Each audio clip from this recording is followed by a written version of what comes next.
how to remove Gmail account from the Gmail application on Android device.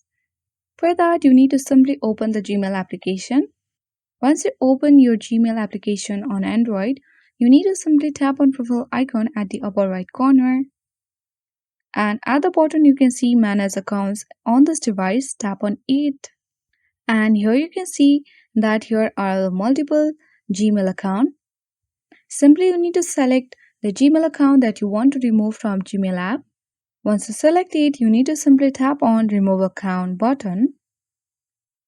And now it has shown that removing this account will delete all of its messages, contacts and other data from the phone. So now to confirm, tap on remove account again.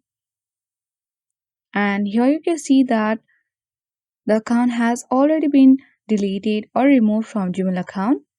So I hope you found this video useful. If this video was useful, then hit the like button, subscribe and press the notification bell of the channel so that you won't miss any updates. Thank you for watching.